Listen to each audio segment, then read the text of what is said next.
a dream that we'd all die for, a reason for us all to live and something we could fight for. I might just help a man up to his feet or hold a newborn, but no matter what I do, my hands remembering my rifle. Welcome to Veteran State of Mind. I'm your host, Geraint Jones, and I am joined in the studio today by Chris Palmitessa. Did I get that right, mate? Yes, sir. We just kind of like been laughing because you just get used to so much, like, you know, because we try to connect and there's a few little issues, and then you forget the fact that I'm in Wales right now, you're in Florida, right? And you just forget like how amazing it is, the fact that we're able to have these conversations in the first place. But thanks for coming on, bro. I've been looking forward to this since we had a chat on your show. Can you just tell people that kind of 10,000 foot view of who you are, what you kind of been up to over your life in a very condensed way? I'm a Marine Corps veteran. I served from 1999 through 2006. Didn't have a remarkable Marine Corps career or anything like that. Was pretty average across the board. But when I got out, like a lot of guys, I didn't really know what the heck I wanted to do with my life. So I kind of jumped from thing to thing to thing. And I remember, I came back and my uncle Cosmo was dying and he was on his deathbed and he said, "Christopher, we need another PhD in the family. So you need to go and get your PhD." And so I went to grad school and I spent 8 years working on a PhD that I was never going to use, and eventually got fed up with it, knew that I didn't want to be a professor because I kind of saw the writing on the wall with some of the things that are going on right now in academia. So I left. I took whatever money I had. I helped start a gym in Long Beach, California called Metroflex Gym Long Beach that actually became pretty famous. We had a lot of really famous guys like CT Fletcher come out of there, Mike Rashid, Frank Madrano, a lot of the YouTube fitness stars that you see out of there came from that gym, and was a bodybuilder and powerlifter while I was there. I was dirt poor the entire time, was living and surviving off of $500 a month. And I made the genius decision of getting married at the time, which obviously ended in a pretty bad divorce.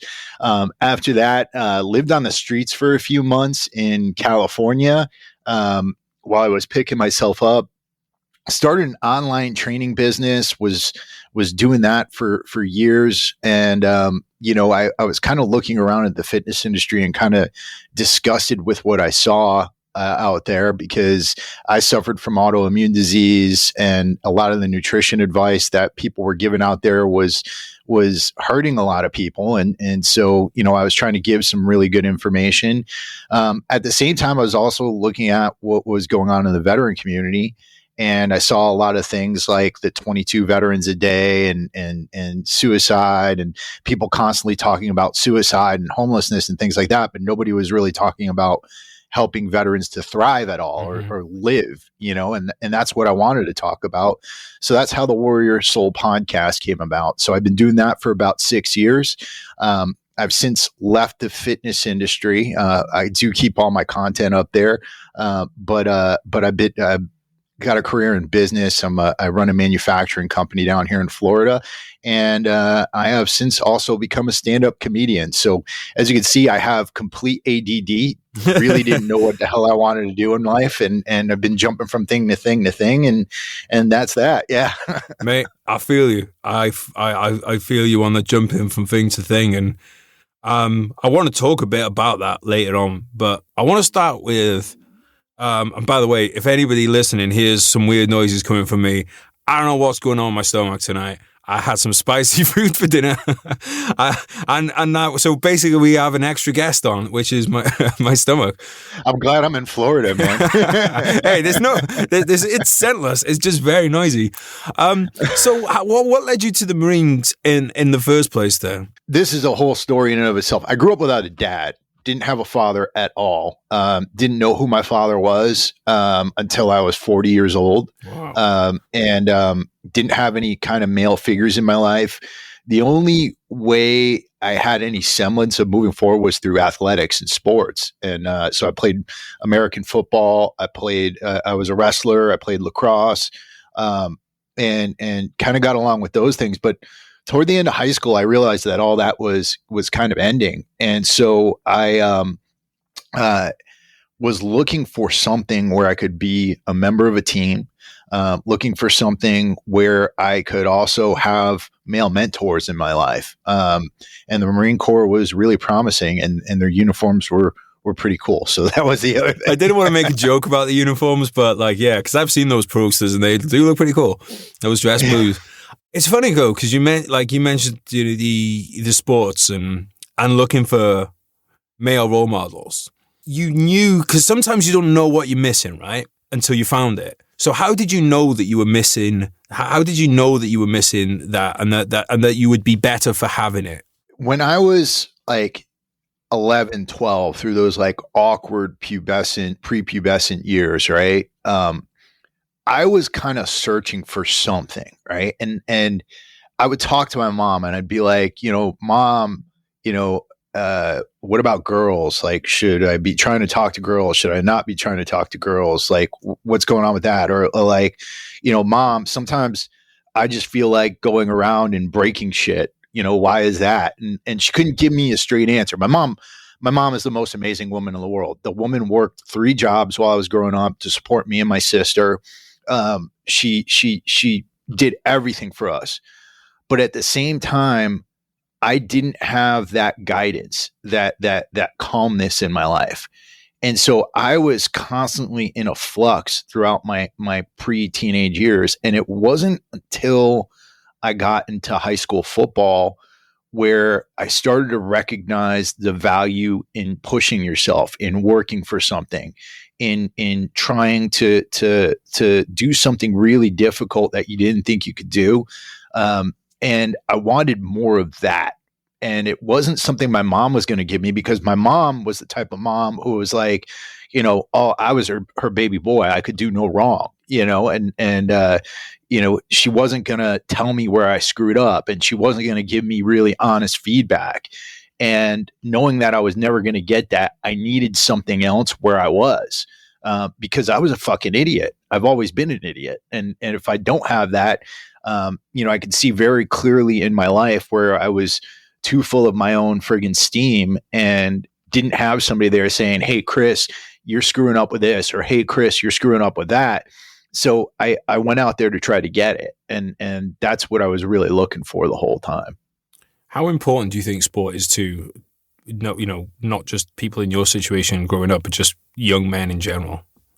It's fucking vital, man. Like, I think, there's other ways where young men can test themselves, but I think being around other young men and exerting yourself physically, like, and trying to achieve a goal together, that is so formative for a young person, for a young man. I think young men and women, though I think women's sports are about to get ruined, but I think it's so important for young men to be able to do that, because if they don't have that, you're left with, I think back when I was a teenager, hormones all over the place, like not knowing what the fuck was going on. I didn't have anybody to explain to me what a boner was. Like, I thought there was something fucking wrong with me. That's a good thing in a way, though, mate, because a lot of people have, and those people are priests, and you don't want those people explaining what they are. Exactly. But that's the other thing you mentioned there, because I think that if a young person doesn't have that, something where they could build their confidence up, they're never going to be comfortable around adults. They're never going to be able to look somebody in the eye and have a real conversation. They're never going to go out there and actually try something, to take the risks necessary to actually achieve in life. And I think that's why it's so important that they get that at a young age. And yeah, of course, I think it needs to be safe and things like that. But it's also got to be hard. It's got to be difficult. Every time I watch rugby and American football now, or just football to our American listeners, and you got these two opposing lines, it's just smack, and then you watch something like Last Kingdom, or like anything that's like a well done kind of historical thing, and you've got the shield walls coming together, and I'm like, well, this is pretty much as close as a shield wall as you can get. This idea of, I'm going to run into this person now, and it's going to hurt, and I'm going to do it anyway, and then I'm going to get back up, I'm going to do it again. And obviously we're not sticking swords into each other. But I can remember, mate, thinking back, there's a few moments from playing rugby. I was played in the forwards who don't score a lot, so I remember those moments when I scored. But I also remember those few moments of just like, there's a few that really stick out when you had that real long run up at each other. I mean, kickoffs in football are nuts, or they used to be. And I just think that, like, how important is that in teaching someone to face physical fear, overcome emotional fear. So it's face physical danger, overcome emotional fear, and to know you'll be all right. To know that you're going to bounce off each other. Like, I knew we were going to get on a COVID tangent. We're going to get into it now. I think when I look at so many people who have stood up and said, like, look, we got to live our lives. It's people who work out. It's people who have played sport. And I don't think that's a coincidence, because we know, look, your body is fucking, like, your body will go through a lot of shit especially when I'm sure we don't have many 85-year-old listeners here. Most of our listeners are probably 15 to 50, if that. Mm-hmm. And our kind of age group, it is insane what you can put your body through and just bounce up from. But if you've never been put in that situation, I can quite understand why a 25-year-old, male, in 2020 who's never hit his body or had his body been hit, or he's never gone through any hardship with his body, when the government tells him, oh, you're in danger from this, he's like, oh my God, my body's going to fall apart, because he doesn't know what his body is capable. Now, I know there's a difference between physical and virology, all that. I get that. But just generally speaking, people don't realize how resilient they are. What really slammed this home for me is getting autoimmune disease, because I have ulcerative colitis.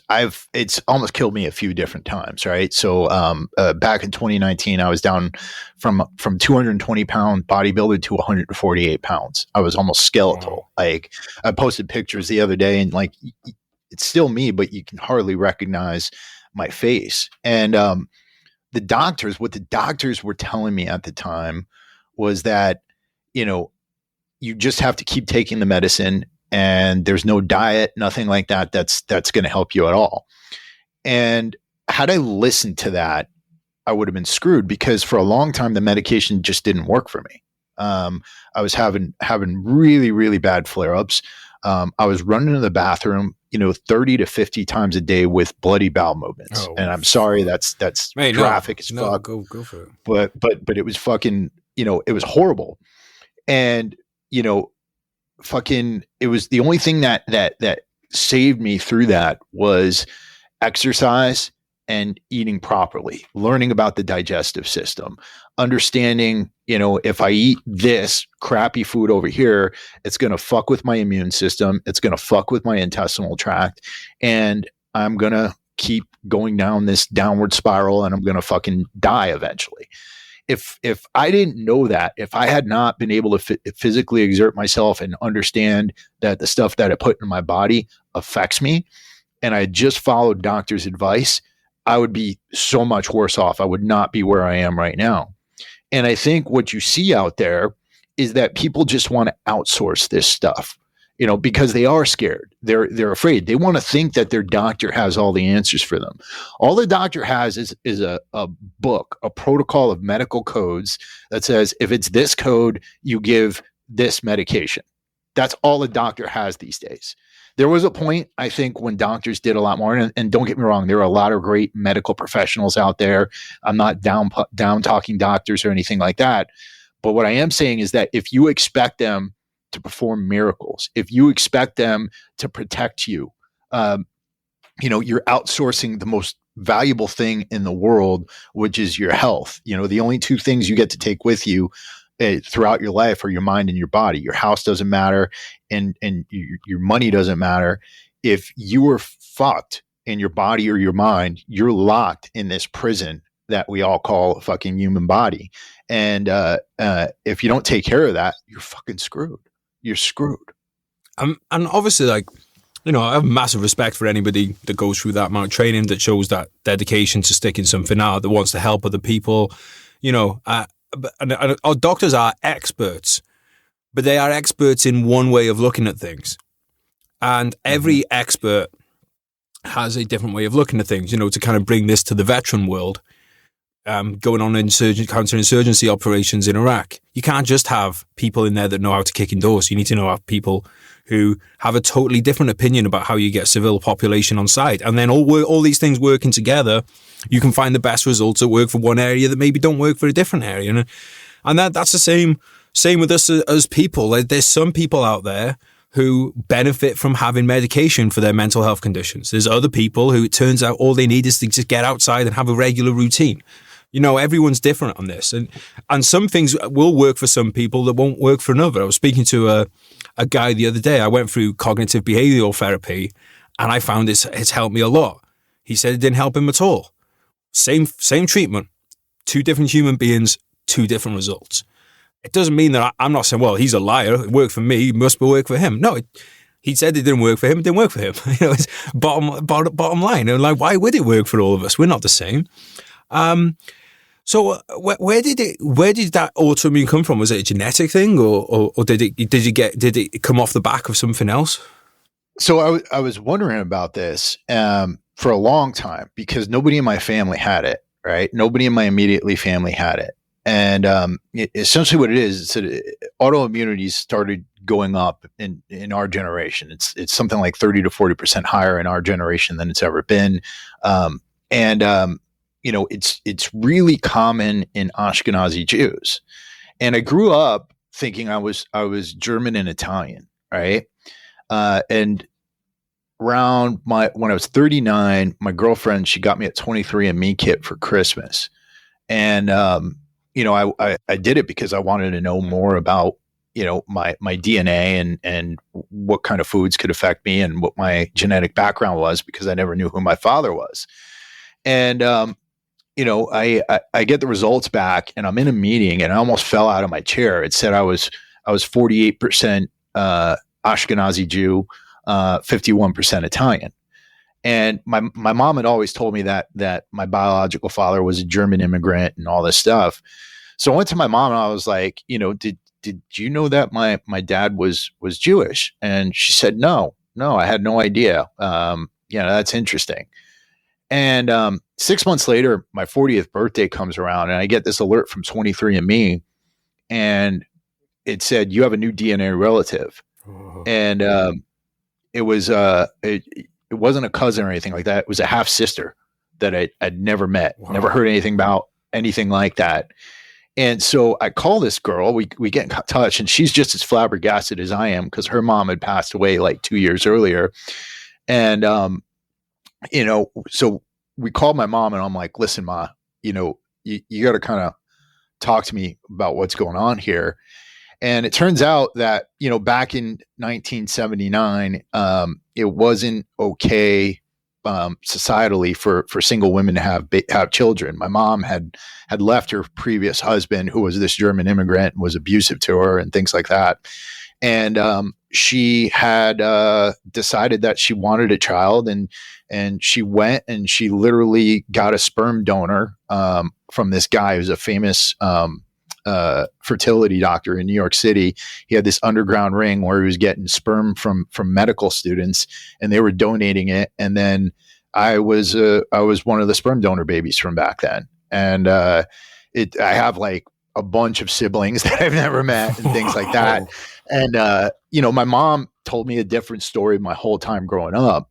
But that's the reason why, is because in Ashkenazi Jews, autoimmunity and ulcerative colitis and Crohn's are very prevalent. Very, very tight genes there. So, mate, this might be the first time on the podcast I'm actually literally lost for words. Like, that's some fucked up shit. It's a crazy fucking story, man. I was like, what the fuck? At first I was like, I could have had the opportunity to be very angry at my mother, because like it would have helped when I was a kid if I didn't think that my father had left, or that she had left my father or anything like that. It would have helped, I think, a lot with my self-esteem. But I also immediately forgave her, because I remembered, this woman went through hell. She put effort into bringing me into the world, and then she friggin' went through hell to get me to the age of reason. So, I love my mom. I'm always going to love her. I wish she did some things different, but that's life. You know what I mean? I think you hold grudges against people when you're younger because you think that you do things differently and stuff. And then you get older and you've made a bunch of fuck ups and like, but like when the fuck ups I look at my life, I'm like, all right, was I in the wrong? Yes. Did I fuck shit up? Yes. Did I do it intentionally or was it the best intentions? It's like, well, it's usually the best intentions a lot of times. Then you start to realize you're like, no one's got a fucking clean sheet. Like all of us just doing the best. And then I just, I genuinely feel that way now, mate. But that's pretty, like, that's fucking pretty nuts, mate. I was just thinking as well, we've had 2 Ashkenazi Jews on recently on this podcast. People are going to think the Jews that control all the media have got hold of us and taking over this podcast. When they found out I was Jewish, they put me in through this whole initiation ceremony. I drank baby's blood, all this stuff. So yeah, it was crazy. You got controlling shares in a bunch of media companies. How about the World Banks? How are you connected into those these days? Oh, dude, Klaus Schwab's my boy. I go over there to the World Economic Forum over there in Davos now. It's great. Just don't park in his parking spot, mate, because I've heard he goes pretty nuts about that. What was it? I tell you as well, it must be weird to realize that you're like a totally different religion, like that half. I mean, obviously, it's not like you now all of a sudden inherit half a religion, but the Jewish kind of culture and religion and story is a very kind of, well, it's a story history. What was that like finding out that you had like these connections to, because, Ashkenazi Jews, right? So presumably that person that ended up in America has come from people who escaped persecution, on the other side of the world. And that's what would have, if not them directly, then brought their ancestors over and things. So like, what do you think about that? Like how people that were your ancestors came to be in America and came to be you?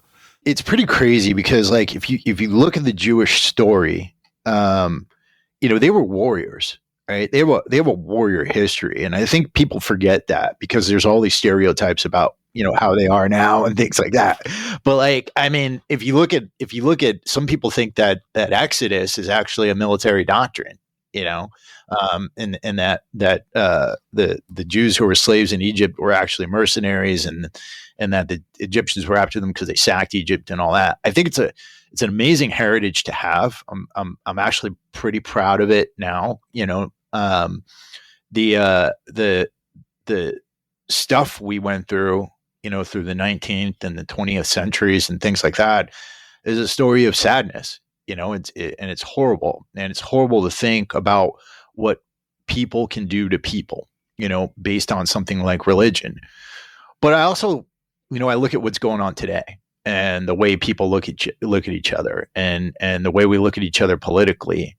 And I think there's a lot of warning signs there. And it's not, I think there's this idea out there that you have to be a Nazi or that you have to be of a certain political orientation to have the capability to be a Nazi.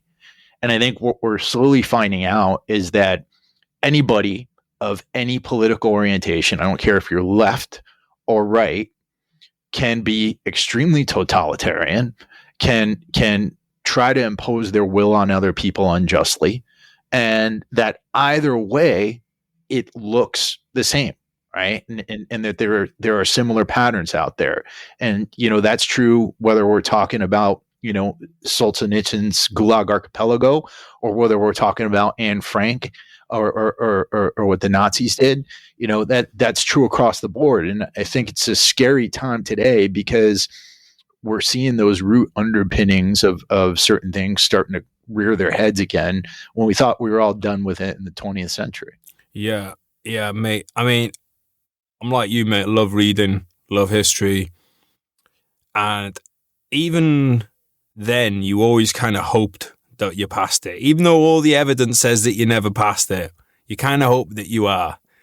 And, the last 2 years has very shown. And I always say this to people as well, mate. I always feel like I have to caveat this.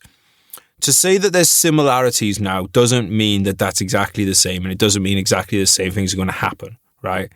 But similarities are similarities. Demonizing a certain group, being unwilling to talk to a certain group, being able to listen to another group's point of view, or, there's not being able to civilly disagree, and just being like, you know what, fine, let's agree to disagree as a word that's like, or as a phrase that we definitely need to, use more often. And mate, look, I fucking hate you losing an argument. I do. But I will say this though, mate, because I do agree with you that both sides are definitely guilty of this, and especially around the whole my body, my choice issue. It's like my body, my choice for one party as long as it lines up with what their choice is, and then otherwise it's not my body, my choice. Right. But I will say this though, during the last 2 years, that predominantly I haven't seen really hardly anyone, except people I would literally genuinely consider nutcases. I haven't seen anyone say no one should be able to get a vaccine, and those people that do get a vaccine should be punished. I haven't seen that. I've very much seen the other side of things. Because, and then all this terms like anti-vaxxer, really implies that you are anti-vaccine, where what you are actually anti is anti-forcing it on people. Like, it's what you are. You're not anti-vaccine at all. And I do think, and I don't even think it's a left or right thing, mate. I very much think it's an establishment, it's autocracy, it's totalitarianism versus freedom is kind of how I see it. What's your kind of thoughts on what's happened in American kind of culture and politics over the last few years? And do you think that there has been a move towards being a more autocratic state? I think there has. And it's not even, the crazy thing about it is because it hasn't even been an institutional change, right? I think it's been an opportunistic power grab that's happened. And we saw it before, right? With the 9/11 terrorist attacks, we had the Patriot Act, right? And we saw what that reaped, right? They gained the power to surveil us, right? And then, we see COVID-19 and we see these lockdowns, right? And then we see the race riots that happened last year. And that was another different type of power grab where they're going to say, okay, this is happening. We're going to toss this carrot to you. And we're going to make this an issue. And I've seen so much pandering going on. That's not to say that what happened to George Floyd was justified or anything like that. It was horrible. The worst thing that's ever happened. Police brutality, right? Maybe not the worst thing that's ever happened. I think much worse things have happened, but it was horrible nonetheless. And then, you have this January 6th riot that happened. And again, I don't think it was anybody should have been storming the Capitol or anything like that. But let's be honest about what happened. There 6 people died. None of them were killed. There were stories the media was spreading about somebody being bashed in with a fire extinguisher, which didn't happen. It was a complete lie. And so the government is using this as an opportunity to extend more surveillance and more quote unquote anti-terror, extending that definition of terror. And then you have what's been happening in Virginia with parents who are going to school board meetings and basically being a pain in the ass to teachers. And all of a sudden they're starting to be considered domestic terrorists. That's fucking scary. And the reason why it's scary is there hasn't been a revolution. There is no Kristallnacht, right? Hitler's not there with his brown shirts going around. But what they're doing is they're slowly taking the laws and the institutions that we have in place. And it's kind of like my disease, right? The cells in my intestinal tract are being turned against me through my immune system. And that's what's happening in our government. The institutions that we've made more and more powerful in the federal government, because the federal government has gotten more and more power over the last 20 years than it's ever had, they're being used against us. They're slowly being turned against us, and not against the country itself, not against the elites. They're being turned against the people. Yeah, I think it's quite clear at the moment that, what's kind of happened is you have the government set up to serve the people, and then more and more and more the people get in, they begin to have their own interests, and the government becomes more about protecting their interests rather than the people's. And then the people quite rightly start saying, well, this is fucked up. You're supposed to be here for this. And then there's this threat then to that power. So then it becomes more of, well, now we have to start turning this apparatus not just, for our own benefit, but now we have to have it actively trying to protect our interests, to keep our interests. And then you start going after your own people. And I think that's the stage where we're at now, where there's been all this mass accumulation of wealth, of power, and people have gone, whoa, wait, hang on. This has gone too far. And now it's like, and this is why you got I think he's a director of the CIA coming out saying, well, basically anyone with a kind of like an anti-government stance, including libertarians, is potentially an enemy. You're like, whoa, wait a minute. Like, terrorist is someone that uses violence for political ends. Somebody just saying, I don't want government in my life is not a terrorist. Right. But these changing definitions, as you're saying, And I really think we're at this point now where they've gone past. Some people are still buying it, obviously, but I think a lot of people now have got past the point, because people have always talked about bumbling politicians and thieving politicians and all that kind of stuff, and I think it's got past that point now where people are like, oh wait, these people are bad people. But here's the thing, right? And we say we don't want them controlling us, right? But COVID-19 happens. Who do we turn to fix this situation? So many people do turn to them, yeah. Right. And that's the thing. Like 9/11 happens, right? What do we turn to? We turn to the government, right? The economic crisis happens. What happens? We turn to the government. We constantly turn to them, and they know that, right? Whether we think they're good or bad or we expose them, I really don't think they care at this point. I think we need to keep exposing them, but I don't think they care. And the reason I don't think they care is because they know that fear is the thing that keeps them going, right? And it doesn't matter what it is. The racial relations, right? They play on the fears of people of color, right? Trying to get them to think, oh, you're being hunted right now. You are being hated right now, right? They're also trying to play on the fears of people with this disease. Okay, those unvaxxed people over there, they are creating, when we know scientifically this isn't true, they are creating modifications in this virus that are going to get you whether or not you have the vaccine. So if you get the vaccine, these evil people over here who are not getting the vaccine, they are killing your grandmother. They're killing your grandfather. They're killing you, right? All these different things. And then there's this constant thing, rely on the experts, right? If you're not an expert, you have no voice in this. If you don't have a medical background, if you're not Dr. Fauci, you have no voice over what you should be able to put on your body. If you're not an educator, if you're not somebody with a teaching degree, you have no voice over what the school should be teaching your children, right? And that's the constant message we're hearing from them. Rely on the experts.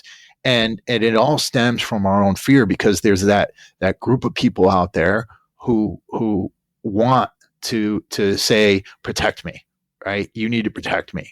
I'm here. I don't have a gun. I don't know how to survive. I need you to protect me.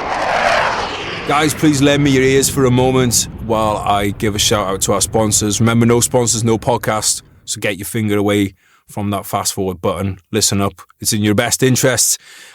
Because we'll never try and sell you anything that I don't use myself. That is why I have Zulu Alpha straps on my watches. Zulu Alpha straps, veteran-owned, veteran-operated company, long-time sponsor of the podcast. Very grateful to have them. We had Daz on the show on our remembrance episode, Navy veteran, or sorry, I should say Royal Navy. Don't want to upset any of the old Matlows out there.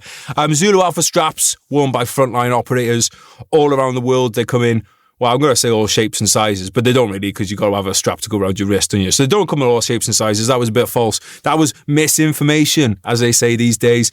But what is absolutely gen is that they are very nice looking. They will make a shit timepiece look good, and they will make an excellent timepiece very secure on your wrist. So check them out at Zulu Alpha Straps. Everything is linked up down in the show notes. Also, want to say a massive thank you to Combat Fuel. Why? Well, because I look absolutely essence, that's why. And one of the reasons I look essence is because Combat Fuel helps fuel my juicy gains. Pre-workouts, I've used them, I've loved them. Whey protein, I've used them, I've loved it. Vegan protein, I've used it, I've loved it. What else have I had from them? You can get your ZMA out there. That's got zinc in it. That's good for your immune system if you don't want to get the old coronavirus. I'm not saying that's not medical advice, but Try ZMA. It gives you a proper good boning in the morning as well. You're welcome. So is your missus. What else could I say about Combat Fuel that hasn't already been said? They are great, fantastic flavors. If they've got it in stock, they might not have, because I do try and buy them out of it. Try out the Whey White Chocolate. Whey White Chocolate, one of my favorites, and the salted caramel vegan protein, both absolutely delicious. At Combat Fuel or combat-fuel.co.uk, all in the show notes. All right, back to the show. Real issue with the trust the experts thing, because basically what they're saying is trust the experts that we accredit. You know, so doctors, who has to accredit them? Government organizations. Teachers, government organizations. All these people. So it's like, well, obviously there's not going to be voices in there who dissent against the government because you pay them. So who's going to go? And we've seen it. Cops, doctors, people struck off, fired for having the courage to say, you know, they were experts. Well, no, not anymore. Now they're fired. Yep. On the subject of experts as well, obviously you're a podcaster. Have you been following what's kind of been going on with the Joe Rogan situation? Oh, yeah. No, absolutely. So for people that don't know, Joe Rogan's kind of under fire because a bunch of people are idiots and they don't listen to his podcast, and then they get their opinion from CNN and some other channels about what his podcast is about. But essentially, he's had on some incredibly well-respected, at least until recently, and when they were told to stop respecting them, doctors with decades of experience in very relevant fields to COVID-19, including directly treating it. And he's been, people are saying, coming after him for misinformation, people want him cancelled, they want him off Spotify, all that kind of stuff. So what's kind of been your kind of thoughts following this kind of story? I think by watching what's going on with the Joe Rogan experience right now, you can actually see them starting to squirm, because you have to think about why they actually care about Joe Rogan.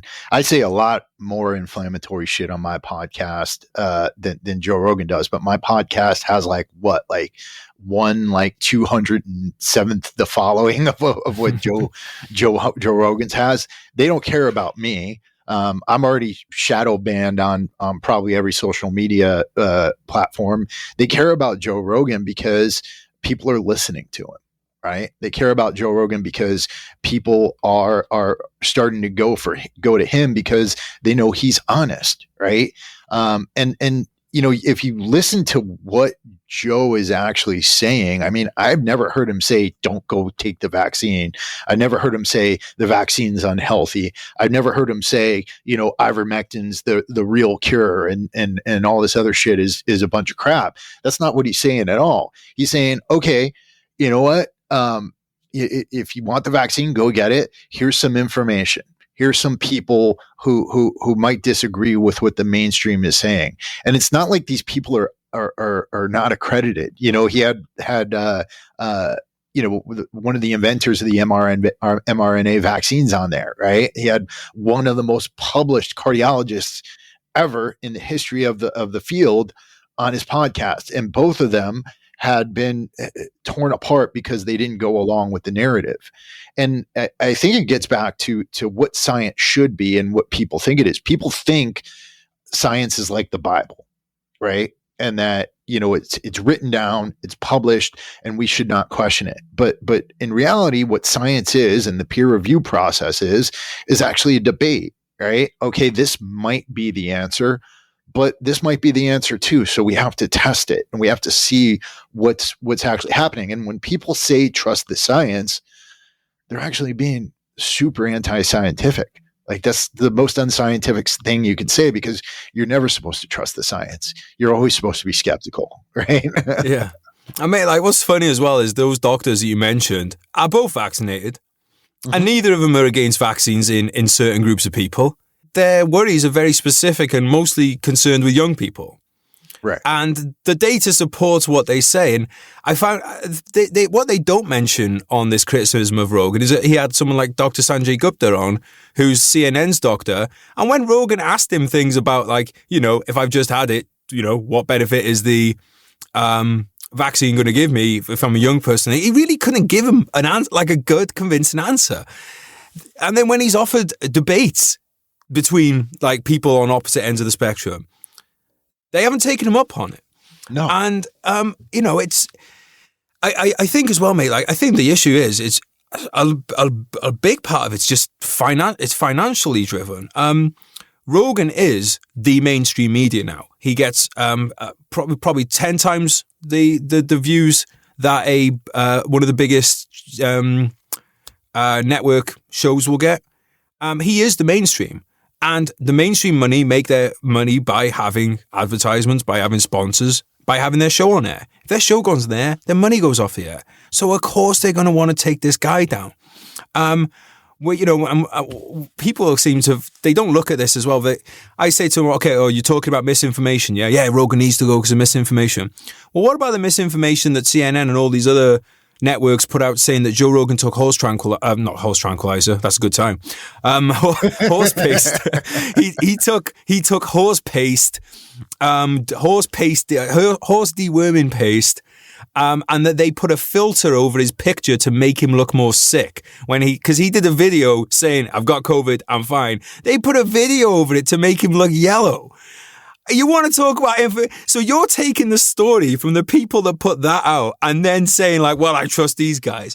But what for me, mate, the reason this story is so important is this is a battle in the battle for free speech, anti-censorship, and all that kind of stuff. Like, he is the big dog. If Rogan goes down, no one is untouchable. Mm-hmm. And so far, so good. I think that there's a lot of optimism there. I think that the fact that people are listening to him is a really, really big deal. The fact that he's getting those kinds of ratings is a really big deal. I think that you're exactly right about the financial stuff too. Because if you look at like what's going on with Neil Young, for example, Russell Brand put out something the other day where, if you look at was it Russell Brand or was it Anomaly? One of the two. If you look at the record company that's Neil Young's contracted under, the CEO of that record company sits on the board of Pfizer. Right.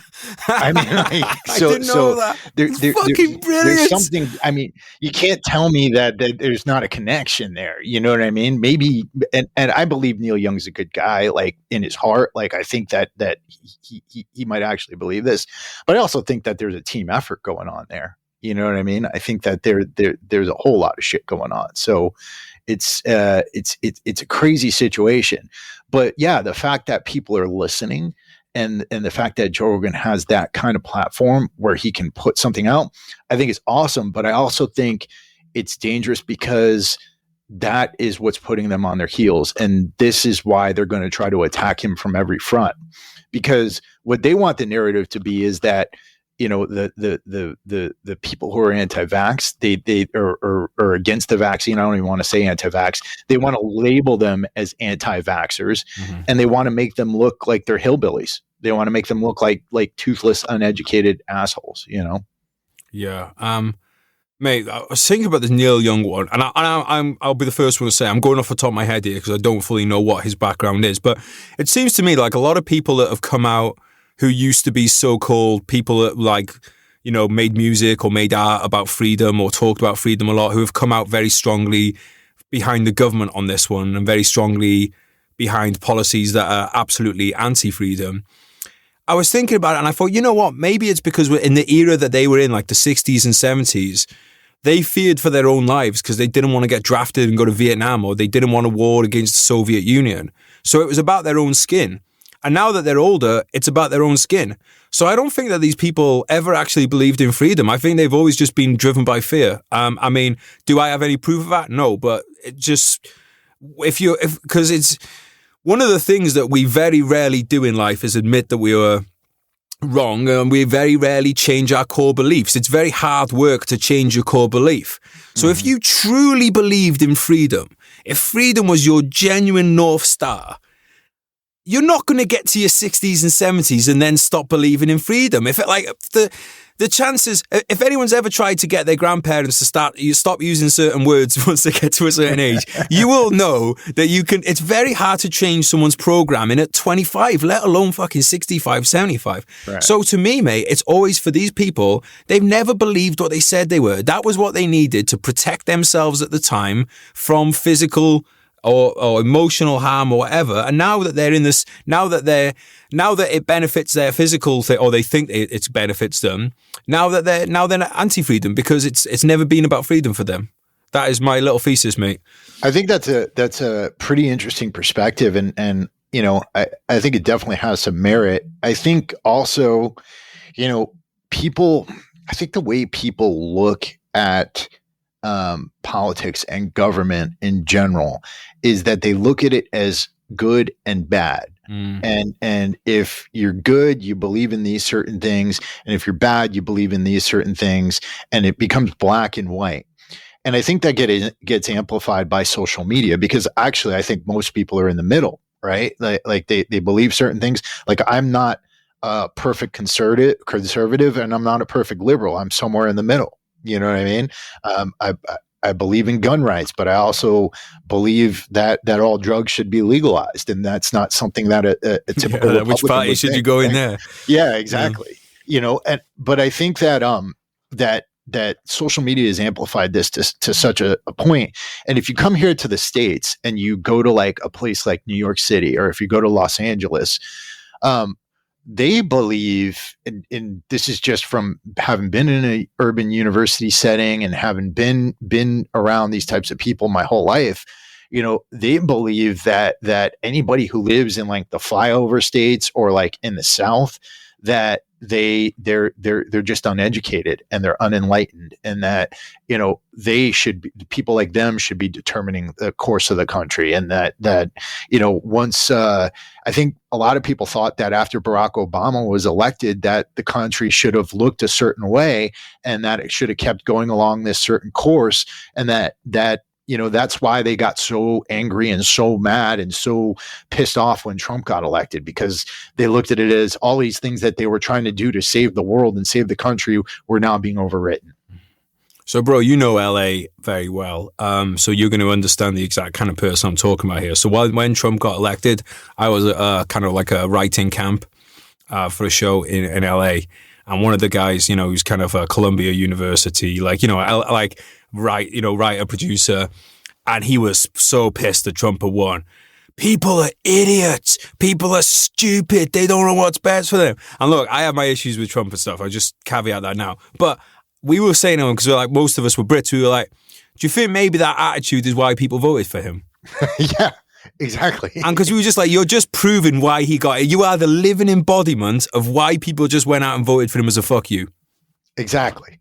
And that's, there's this comedian, and somebody tried to introduce me to him. Like, I won't say who his name is, but he did, and you can probably figure it out by what I'm about to say. He did a video not long ago where he said he was destroying every argument against gun control.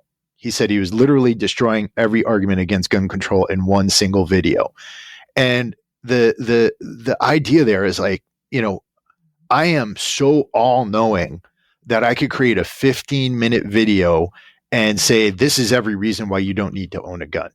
Right? Yeah. Like, I am so awesome, so all-knowing, so logical that I can do this, and you're all going to have to listen. That's the idea. That's the premise these people operate on. And they're never arguing on the base of the merit of their argument, right? They're always arguing on emotion, and they're always arguing, if you don't think this way, then you're a fucking idiot. I think that definitely there's issues in America which I think polarize that a lot more than in the UK. But I mean, we could talk about that all day, mate, unless we will talk about it. We'll do some more episodes, mate, because I love talking about this shit. But I want to talk about your podcast. Tell us about how that came into fruition. What was the thoughts behind it? Man, like I said, I was in the fitness industry at the time. I was doing a lot of bodybuilding, powerlifting, and things like that. And I had a YouTube channel where I was just talking about fitness and nutrition and doing that kind of stuff. And then what happened was I started thinking about the veteran community. I started thinking about life in general. And I was looking at what was happening with suicide and the 22 veterans a day and all this messaging going on. Now, I remembered something from when I was studying my PhD, that there was this incidence of suicides or plane crashes rather, where in certain geographic areas, you can actually read about this in the book Influence. In certain areas where plane crashes were publicized, the amount of plane crashes would increase in that geographic area, right? Like people saw people doing something, and then they would follow suit, right? So if I am very much like you, Garrett, and I am doing something, that makes you much more likely to do it. And one of the things I realized was that all the messaging back around 2014, 2015 was all around veterans not killing themselves, right? 22 a day. Let's stop veteran suicide. And what I noticed was that there was no messaging around, okay, you're out of the military now. How do you get your life together? How do you take care of yourself? What dreams should you pursue? What types of, how do you figure out how to open up a business? How do I handle my relationships? How do I handle all these different things that life throws at us? There was no message around getting people to actually live. So I wanted to actually create something like that, where we could build resilience, where we could build this community into people who could actually live. And I've been doing the podcast now for 6 years. I've interviewed some pretty awesome people, including yourself. I brought in a lot of different types of ideas that might not get put out there to the veteran community very often. We've talked about psychedelic plant medicines on there. We've talked about cannabis. I've had people come on and talk about sex. I've had Robert Greene come on and talk about the 48 laws of power. I've had so many different people come on to just bring these perspectives. And the message here is, you only get a certain amount of time to live on this earth. And that time is your time, whether you're doing awesome or whether you're fucking miserable, right? So why not try to do awesome? Why not fucking take this and try to turn it around? And the other part of it is, if you're not doing awesome right now, I've been through some shit in my life. I've had really, really down stints, but those are also times when I learned a lot of lessons. And so if you're not doing awesome right now, understanding that your life isn't just about all the good, it's about getting through that difficult shit and learning what you need to learn to get out of there, and then enjoying that process and getting to love that process as you're trying to build yourself up. Yeah, mate, I think that's very well said.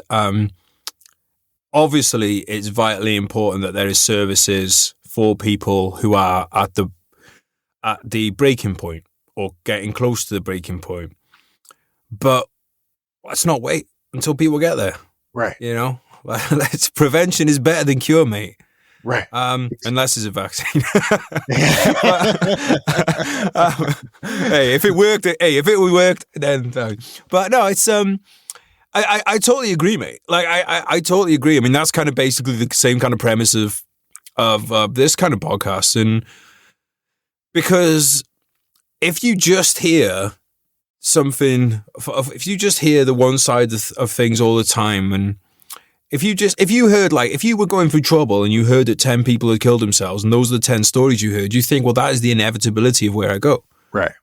And if you hear about, I left the army and then I went on to, someone like, one of the great things right now is, I'd say, that Nim's story of, I don't know if you've seen his documentary where he climbs, I think it was, I can't remember how many peaks now, a lot of peaks, he, in the Himalayas, record breaker, ex-SBS guy, and a lot of people are seeing that and they're like, so you got a lot of civilians now going, oh, some veterans go and do that, or someone, we had, like, my friend Dean Stott on the podcast. Dean left the service with an injury, broke the world record for cycling the Pan American Highway.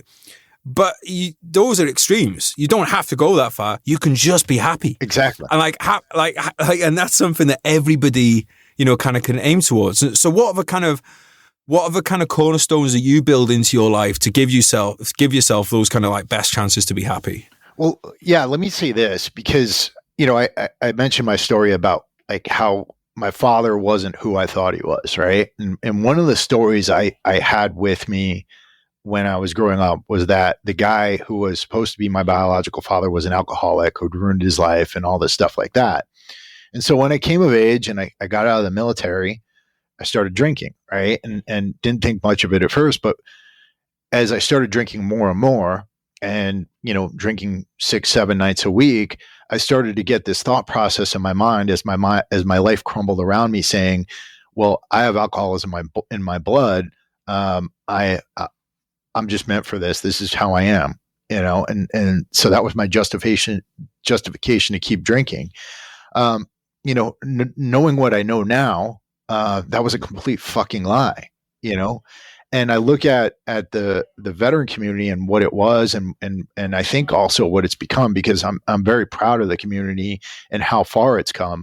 But there's a point, you go out and you look at these guys and everybody, still has their military bag. Everybody's still wearing their dog tags. Everybody's still wearing their friggin' combat boots and trying to wear this identity of being a veteran. And now it's like, all right, dude, you've been out for 15 years, man. What are you doing? Right? What else have you done in your life? And I think that is the biggest thing. You got to make it one of the greatest things you've done in your life, not the only thing. The cornerstones in my life that have really helped me is, number one is gratitude, right? Being thankful for or grateful for every single thing that I have in my life, even when my life was fucking shit, and I was broke and fucking, didn't have anything. When I found gratitude and found that if I'm just grateful for being here in the United States, having a roof over my head, friggin' having some semblance of health, then that is such a huge thing that can give me a footing, right, to climb the next realm up, right? Next thing is fitness. If I didn't have fitness in my life, if I did not physically exert myself every single day, I don't know where I'd be. I'd be absolutely fucking trounced into the ground, because I just would, I wouldn't have an outlet for my stress. My body would be completely broken and I wouldn't have understood that I could do all the hard things that I've done. Third thing is reading. And I'll couple that with actually information seeking, like going out there and actually surrounding myself with voices who are a positive influence, like books by people who have done amazing things, books by philosophers, books of ancient wisdom, but also listening to podcasts like yours, and others that have been extremely helpful. When I wanted to learn about real estate investing and I started doing that, I started listening to podcasts about real estate investing, learning through that. We live in a time and place where anything you want to learn is out there. Anything you want to learn is out there. And you could do it relatively quicker than you ever could in history. And then the fourth thing I think is actually the most important. And it's something that I actually just started doing over the last couple of years, because I didn't realize how important it was. And that is actually going out there and finding people and recruiting them to your side and providing value to them in some way. And also, bringing them into your life. Because I'll tell you this, I'll be the first to tell you this. I used to be one of these guys who tried to go it alone with everything. And unless you have a team around you, unless you have other people around you, you're eventually going to break. Right. And I think that's so important to understand that. If you do not have good people in your life who are pushing you to be better, who are also helping you in some way, and I think also it's equally important that you're helping them, then you're going to break. You're going to find yourself alone, and you're going to find yourself in a place where you feel trapped and you're not going to know what to do because you don't have anybody to bounce ideas off of. Mate, totally agree with everything that you just said. I think that's a great place to finish, mate. You're going to have to come back on, mate, because I got notes and we haven't been through them all. So awesome, I'll keep hold of these, mate, and we'll have another chat. But, mate, I always enjoy chatting to you, mate. It's like chatting to a kindred spirit. Really enjoy it. Please, can you tell everyone before we go where they can find you, where they can find the podcast, all that kind of stuff? Absolutely. I have 2 Instagram accounts. The first one is Warrior Soul Agoge. That's the podcast account. That's Warrior Soul AGOGE on the end.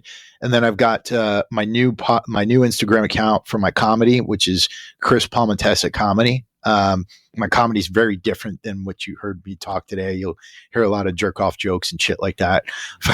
We're going to talk about it off camera when I can get my pants on. And then my website is www.warriorsoulagoge.com. Same as the Instagram account. That's where you can find all my podcasts. There's archives going in there back from the beginning. So definitely check that out. And just want to say you're a huge inspiration for me. I love the stuff you post.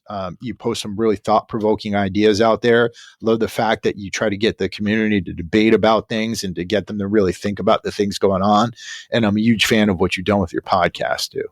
Thanks, bro. I appreciate that, mate. And like I said, I love having you on here today. I've loved having so many guests on here, and I fucking hate people trashing the veteran community, saying, "No, it's toxic." It ain't toxic. If you want, unless you, as you said before, mate, if you go with that mindset, yeah, sure, you'll find the toxic shit in there. But there's so many people in here that just want to help other people get better and to get better with them, mate. And everything that you just said there, the notes, links, I will put everything down in the show notes. So guys that you're listening, just go down on your phone and everything will be there.